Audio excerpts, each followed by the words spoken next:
Nesse exato momento, as testemunhas ainda estão sendo ouvidas. A previsão, nós conversamos agora há pouco aqui com a assessoria de imprensa do Fórum.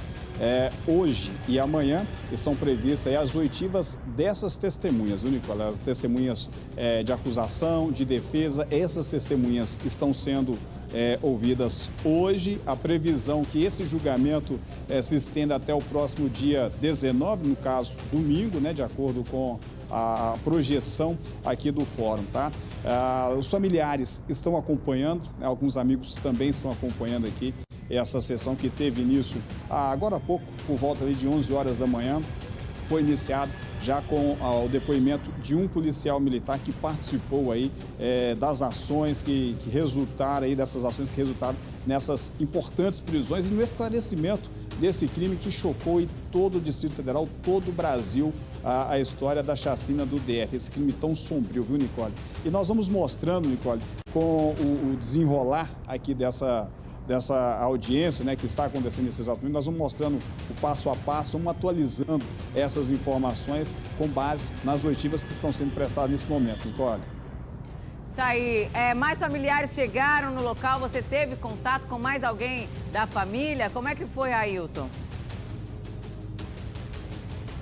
Sim, Nicole, familiares estão aqui acompanhando. A mãe da Elisa Amar precisou receber atendimento aqui. Ela é bastante tomada de emoção, bastante abalada emocionalmente, recebeu os devidos cuidados médicos. Agora ela segue ali sentada junto de outros familiares, acompanhando essas oitivas. Os criminosos também estão aqui, estão acompanhando tudo, viu, Nicole? Importante dizer isso aí, para que ao final eles recebam aí o veredito final.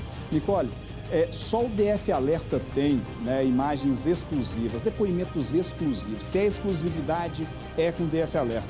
Vamos acompanhar VTs, né, que foram produzidos à época quando esse crime estourou, e a nossa equipe acompanhou de perto todos os detalhes.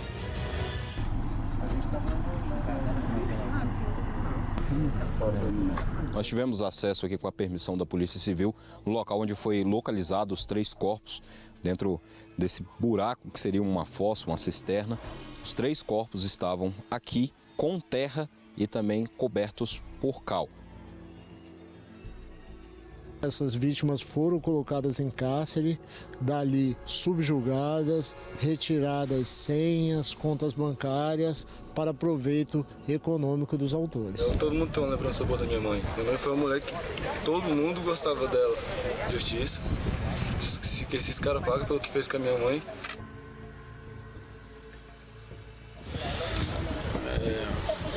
Sem palavras, né? Mas que você viu, né? Essa situação comoveu o Brasil inteiro. Imagina a nossa família, né? Porque a nossa família está despedaçada.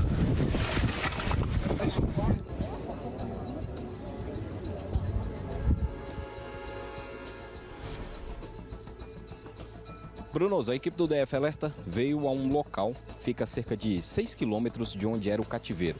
Uma área de chácara onde os policiais civis encontraram 3 corpos, que podem ser inclusive dos desaparecidos. As investigações continuam e os detalhes dessa ocorrência você acompanha agora.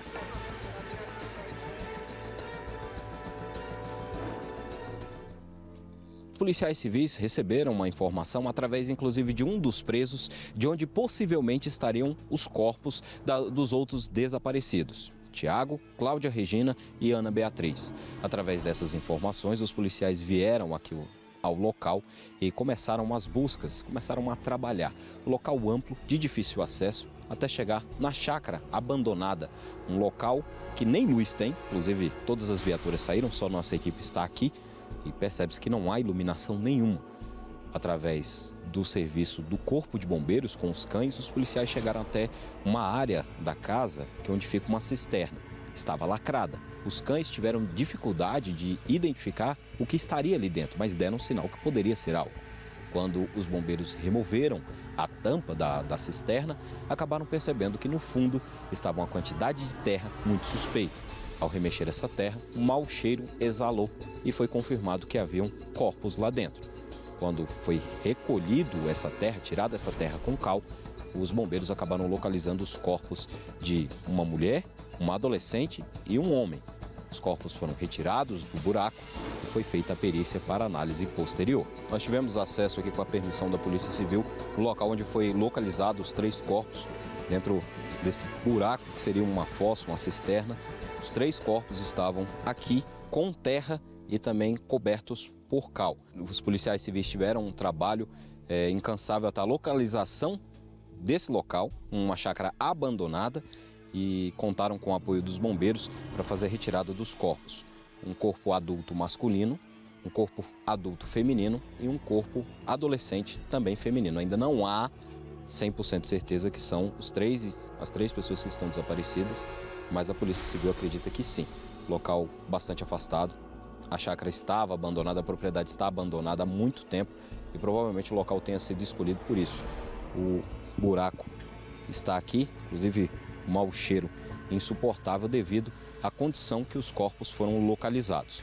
Agora o trabalho da Polícia Civil é para identificação, para finalizar esse trabalho que tem sido feito por conta dessa questão da chacina que aconteceu aqui na região do Paranoá e também de Planaltina. Depois de muitas diligências, muitos esforços dos nossos policiais, a gente tinha uma localização aproximada de onde esses corpos estariam escondidos. A gente estava tratando como pessoas desaparecidas, mas pelo andar da investigação, a gente já presumia que essas pessoas estavam mortas. Não temos a confirmação ainda, tá? Mas encontramos aí um corpo adulto masculino, um corpo adulto feminino e um corpo de um adolescente feminino, que a gente presume de quem seja.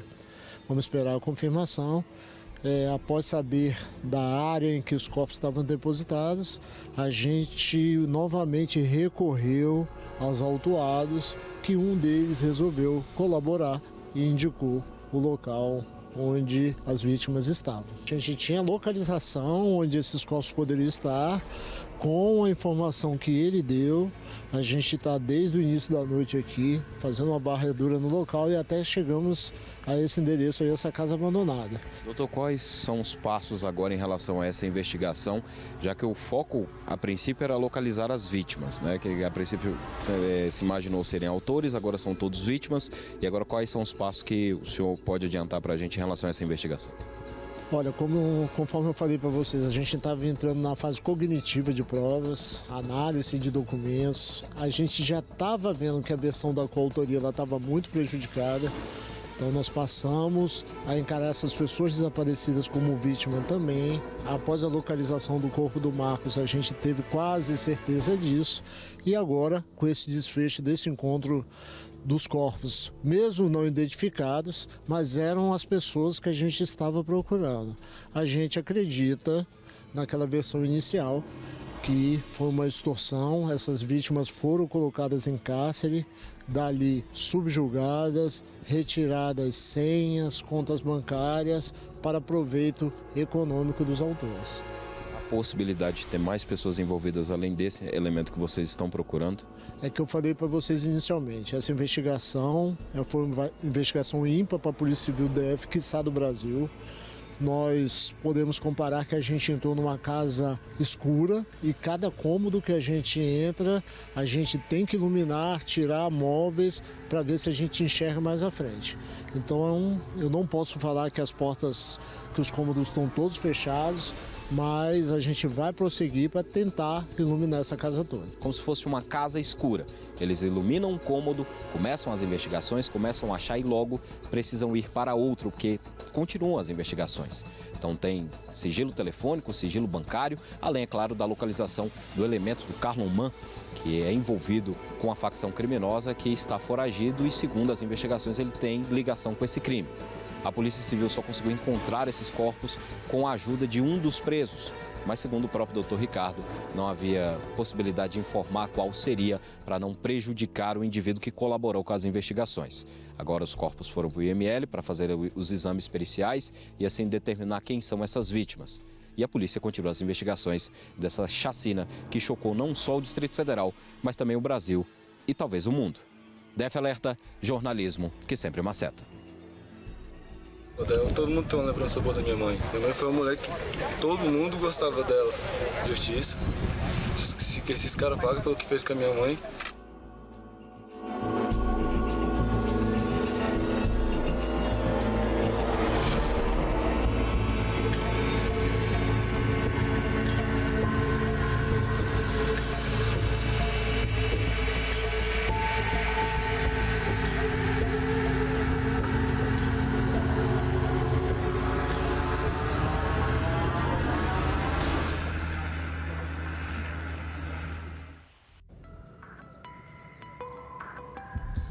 Tá aí, Nicole, o DF alerta que acompanhou início, meio e fim desse caso tão chocante aqui no Distrito Federal. Esse indivíduo, Nicole, o Carloman, esse criminoso é dono de um histórico de diversas anotações criminais.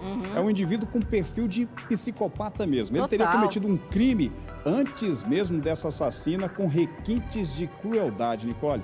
Nós temos com exclusividade o depoimento desse criminoso. Vamos acompanhar. Tô descendo injuriado. O cara vira pra mim do jeito que quiser. Demorou, ele tá mandando eu comer ele até no dente. Senhor, tô de cara. Não, a minha lombra da droga. Pagou pra ver? Pagou pra ver e ele ia ver. Eu me atraso 30 anos, moleque. Mas tua cabeça eu jogo na série. Carloman Nogueira dos Santos, 22 anos, figurinha carimbada, já foi preso e respondeu por roubo.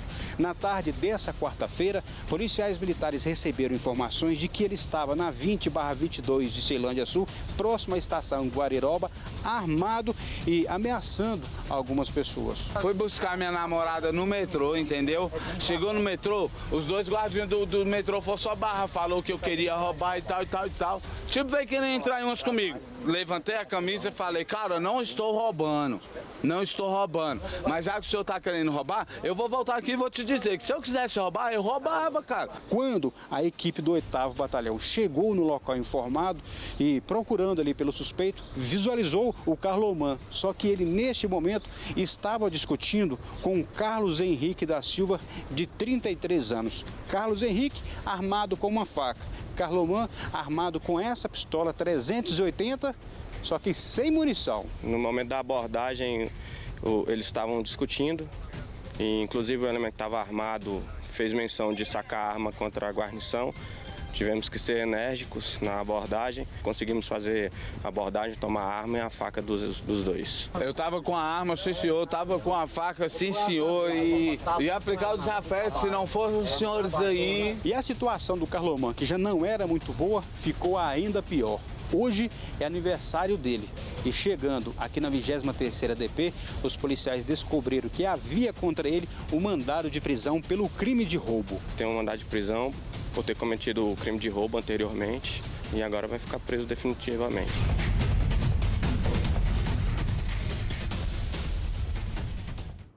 Frio, calculista e bastante perigoso o Carloman. E por esse motivo, ele foi considerado aí, digamos, o braço operacional de toda essa chacina, de todo esse crime. O Carloman foi o quarto suspeito, gente, a ser preso, a ser identificado, né? E a ficha é extensa. Bandido perigoso, velho conhecido das delegacias, pelo menos 5 passagens antes dessa aí. Crime de roubo, porte ilegal de arma, receptação, associação criminosa. Ele tinha também, Ailton, conexão com várias facções, inclusive teria se filiado aí ao PCC, enquanto cumpria uma pena no complexo penitenciário da Papuda. Isso foi lá em 2018, ou seja, 3 anos antes do crime. Levava uma vida de ostentação, vivia aí em festa, regada a bebida, caras, sabe? Bebidas caras, ostentando na internet, joias caras, muito dinheiro.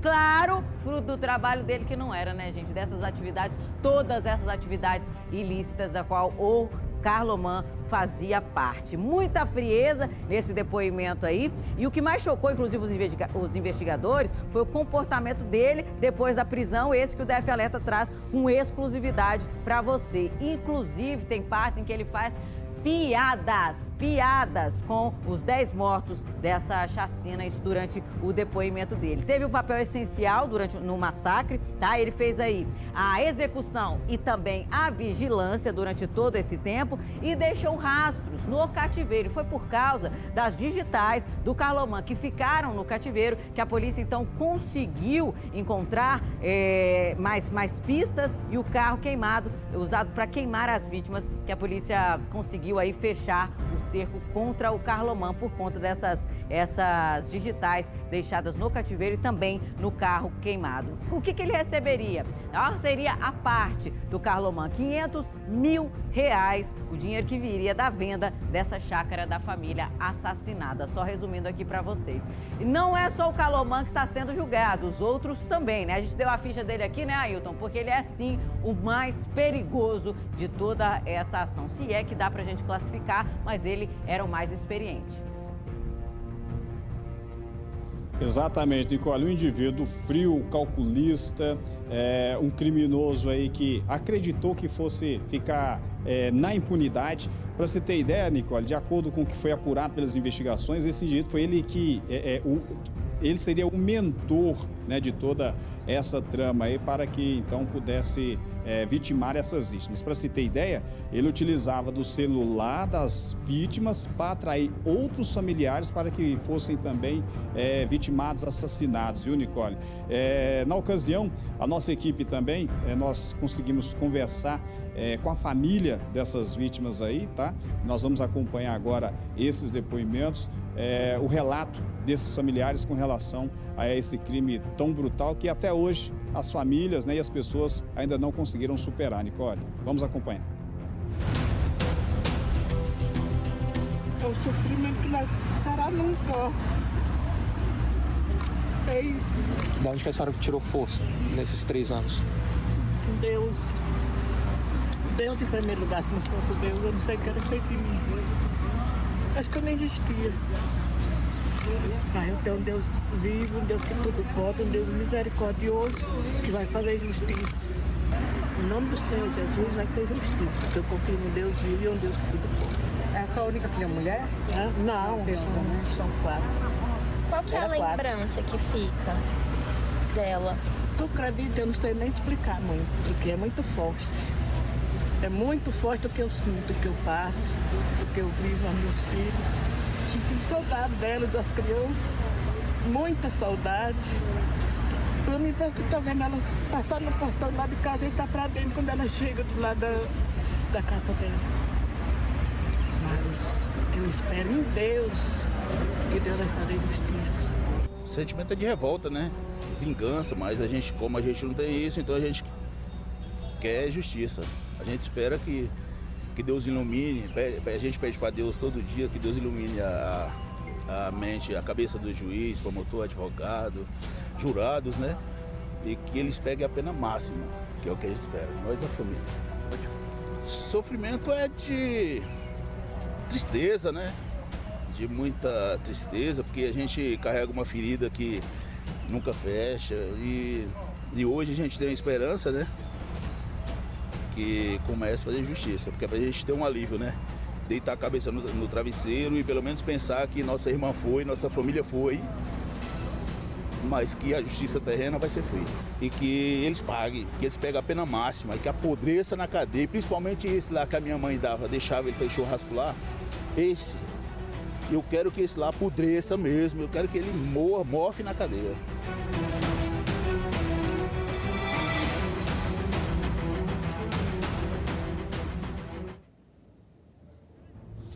É isso, Nicole. A família espera por justiça, que justiça seja feita, que esses indivíduos recebam a condenação máxima e eles estão ali, né, esses réus estão sentados nesse exato momento aqui na cadeira dos réus, acompanhando todo o rito, né, desse julgamento que teve início por volta das 11 horas da manhã de hoje. Um forte esquema de segurança, inclusive, Nicole, foi montado aqui, tá? Equipes da Polícia Militar, da Polícia Judiciária, estão todos aqui num forte esquema de segurança no fórum e nas imediações do fórum aqui para garantir a tranquilidade da sessão, para que tudo ocorra dentro do previsto, viu, Nicole?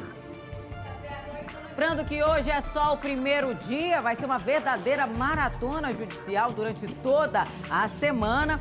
E para dar uma resposta, né? Porque nós queremos uma resposta. A família, como a gente mostrou, e até hoje não superou essa tristeza. Familiares passaram mal hoje no fórum, ou seja, uma dor sem fim. Pode ser que essa dor diminua um pouco, sabendo que todos os responsáveis por esse crime, por essa chacina que destruiu uma família, fiquem aí pelo menos, né? Porque eles podem pegar fácil, juntando todos os crimes, 300 anos de cadeia, né, por todos os crimes aí. E é o que a gente espera e ainda vai ser pouco por tamanha crueldade. O que a gente pode esperar dessa semana? Do dia 13 até o dia 17 de abril, ou seja, de hoje, né, até pelo menos sexta-feira, segunda e terça, hoje e amanhã. O foco é o depoimento das... Negativo, Nicole. Pode falar. Até o próximo dia 19, de acordo com a assessoria de imprensa, está previsto que o julgamento ocorrer até o próximo dia 19, no domingo. Então eles não param no final de semana, Ailton. Obrigada por ter apurado aí pra gente, não viu? Vão Achei parar. que seria até a sexta. Muito obrigada. Eles então não é isso, vão Ailton parar, acabou Nicole, de trazer eles vão pra seguir, gente. se necessário for, vão seguir até segunda. Olha só, bacana, obrigada, viu? E aí geralmente começa com o quê? Com o depoimento das testemunhas, são mais de 20 pessoas. Na quarta é a hora dos réus, né? O dia do interrogatório, Gideon, Horácio, Carlomã, os outros vão ficar frente a frente com o juiz. Na quinta, se tudo correr de acordo com esse cronograma, pode ser que mude muita coisa durante, né, Wagner, esse julgamento, mas costuma ser dessa forma. Aí na quinta, o embate final, que é o dia dos debates. De um lado tem o Ministério Público, né, que é a acusação, tem fotos, áudios, todas as provas técnicas são mostradas ali, são apresentadas nesse momento e depois de tudo isso vem a sentença. Lembrando que esse é um cronograma de acordo com o que costuma acontecer, baseado aí em um julgamento que acontece durante uma semana. Mas muita coisa pode acontecer durante esse tempo e, como a Ailton trouxe, pode durar até segunda-feira o julgamento, né, Wagner? Pois é, Nicole, e nós esperamos, como você disse, que todos eles, né, sejam condenados a essa pena máxima. Se bem que pela participação, Carlomã seria o braço dos homicídios, o Carlomã, o Horácio e o Gideon, tá? Eles são os principais. Tanto é que o Horácio, quando a polícia consegue prender, ele está com a mão queimada ainda, porque ele foi quem conduziu o carro com a Elisamar e as crianças naquela noite de sexta-feira até a GO, que é a ligação entre ali o Girassol, desculpe, Girassol não, a GO, que é a ligação entre o Marajó e Cristalina. A GO 436. 436, onde o carro foi localizado inicialmente com as 3 crianças e a Elisamar. Eu recebo essa informação no dia, e na época, no dia era plantão do Cleilton Barbosa, se eu não me engano, eu passo a informação para ele e na segunda-feira eu também faço essa reportagem. Aí começa, ali já era uma chacina, 4 pessoas mortas, a polícia começa a investigar o pessoal lá de Cristalina, a delegacia de Cristalina. Só que quando começa a surgir as informações, a 6ª DP entra em ação, Dr. Ricardo Viana e a equipe dele começa a trabalhar na investigação. E aí vai desenrolando, descobrem o cativeiro em Planaltina. Por isso, e a maior parte das vítimas estava enterrada em Planaltina, por isso o crime foi encaminhado ao Tribunal do Júri de Planaltina e lá vai ocorrer todo esse julgamento, que vai ser um dos maiores julgamentos da história do Tribunal do Júri do Brasil. É um júri bem longo, até porque tem as oitivas de todas as testemunhas, depois tem as oitivas de todos os envolvidos, depois aí tem aquele debate jurídico da defesa com a acusação e, por fim, o pessoal, os jurados, os 7 jurados, vão se reunir e determinarem se são culpados ou inocentes. Tem situação, por exemplo, a pessoa que ficou tomando conta do cativeiro, a participação dele é um pouco menor, mas a pena vai bem alta, vai chegar uma pena. Eu acredito que a pena aí deve circular entre 150 e os 300 anos, até porque Gideon e Horácio e o Carlomã já tinham passagens pela polícia, inclusive o Horácio e o Gideon conhecem o Marco na cadeia. O Marco pai de 54 anos, que era ali o dono, pseudo-dono da chácara, que foi a motivação de todo o crime. O Marco estava na cadeia, preso por roubo, quando conheceu o Gideon e o Horácio, que estavam presos por roubo também. Quando eles saem, o Gideon vai trabalhar com o Marcos na chácara. Eles tinham uma espécie de ferro velho lá e eles ficam lá. E o Horácio se aproxima também da situação. E eles descobrem, a chácara fica ali nos fundos do Itapuã e também nos fundos de um condomínio muito grande que tem lá. E aí eles veem ali uma possibilidade de pegar aquela chácara e vender, que valeria em torno de 3, 4 milhões de reais. E aí eles, por essa razão, eles determinam ali, eles se consorciam e resolvem então matar primeiro o Marcos, depois o filho do Marcos, e a Elisa Marques chega na chácara com as crianças, que ela é chamada pelo marido para ir para lá, quer dizer, por mensagem. Quem mandou a mensagem, a bem da verdade, foi o Horácio e o Gideon. E ela vai para lá, ela é morta por um disparo de arma de fogo e os filhos são mortos por asfixia.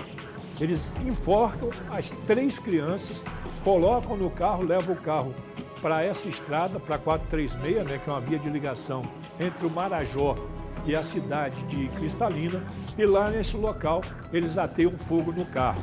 Só que não existe crime perfeito. E depois de toda essa situação, a verdadeira dona da chácara aparece, porque o Marcos tinha invadido essa chácara, estava morando lá, porque ele tomou posse dessa chácara e não tinha feito uso capião nem nada. E aparece a verdadeira dona, ou seja, uma família, 10 pessoas morreram gratuitamente em razão do olho grande. Você vê que entre criminosos não há amizade. Tanto é que eles se consorciaram para matar e a gente o Marco vê que e a família. Ainda preso, o Carlomán faz ameaças ali, dizendo que quando sair, ele ia matar um dos outros envolvidos ali. Ele era extremamente perigoso, ele é extremamente perigoso e violento. Eu posso ficar quantos anos eu for, quando eu sair eu vou matar. Só que 300 anos ele sai no mínimo com 30, né? Ele deve ficar um tempinho preso aí. Quer dizer, ele sai com 30, que no Brasil a pena máxima são 30 anos. Ninguém fica mais do que isso atrás das grades. 30 anos o cara vai embora. Quer dizer, eu não sei a idade dele, deve estar com uns 30 e tal, 60 e pouco. Será que ele vai conseguir matar o pessoal? Isso se ele não morrer dentro da cadeia, né? Porque quem ameaça muito, às vezes, encontra um destino bem ruim. E eu espero também que ele encontre um destino ruim, porque ele é o capeta, esse cara, viu? Covardão, extremamente covarde. Ailton, aí no local, na sua conversa com os familiares, deu para saber se eles estavam, se existe, né, digamos assim, um culpado, se eles culpam alguém específico, e se eles falam sobre Carlomán, se eles falam sobre qualquer outra pessoa com quem está envolvida aí nessa situação desses crimes, esses 10 crimes, de quem que é, por quem, né, que é a revolta maior dessa família e o que eles estão pedindo a partir de agora com esse novo julgamento, porque querendo ou não, eles têm que voltar, né, a gente volta aqui no caso, em toda a história, a gente vê que o Wagner conta o caso em detalhes para você. Isso porque aconteceu lá em 2022, ou seja, são histórias que a gente 2023, dezembro de 2023, foi época de Natal, Ano Novo.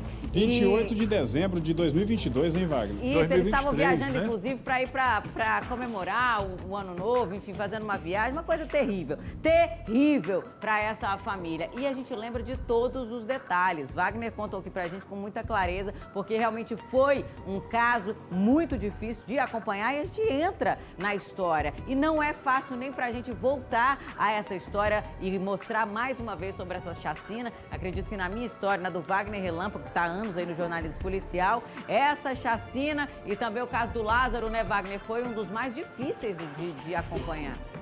Foram casos que a gente ficou muito envolvido. No caso do Lázaro, eu faço a primeira reportagem do caso dos Vidal, né, da família Vidal, que foi morta ali no INCRA 9. Aí eu faço a primeira reportagem, depois eu acompanho, para e passo, eu, Mobile, as equipes do DF Alerta. Acabei de olhar aqui, foi dezembro de 2022, até janeiro. 2023. 2023, 2022, 2023. Estava na dúvida desse tempo, 22, 23. Ele começa em dezembro de 2022, dia 28, né, de dezembro, quando eles matam eles matam, de cara eles já matam a Elisamar, o Marco e o marido da Elisamar. E as crianças. E as crianças. Aí já são 6 mortes. O Tiago. E o Tiago, que é o filho do Marco e marido da Elisamar. Depois eles matam as outras 4, que é a ex-mulher do Marco e uma filha, e a Renata e a filha dela também, que também tinha sido mulher do Marco. Ou seja, a menina tinha 17 ou 18 anos, era muito nova e foi executada também. Eles são levados para o cativeiro e lá eles vão matar não sei quem, vão matar não sei quem. Vão matando aos poucos, eles matam toda a família. Tá aí, para essa família, Ailton, como eu disse, de maneira muito chegou a fria, conversar. né, Wagner? Pode falar. Chama atenção a frieza desses indivíduos, Nicole.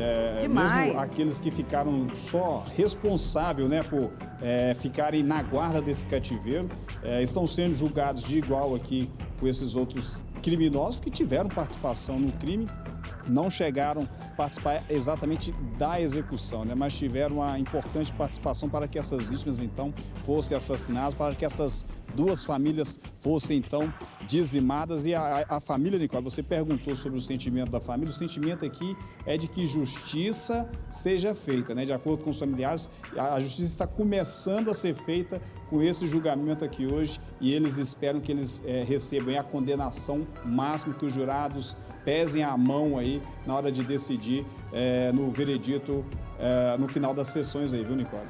E é o que a gente espera. E Ailton, só explicando para o pessoal de casa, quem são esses jurados aí que estarão participando desse julgamento durante toda a semana? Nicole, olha, a orientação foi que a gente não mostrasse, não divulgasse nada sobre os jurados, até para preservar esse pessoal aí, tá? Foi essa orientação que recebemos. Podemos acompanhar o julgamento, filmar os réus, filmar ali a defesa, a acusação. Mas preservar a identidade dessas pessoas. Preservados, Nicole.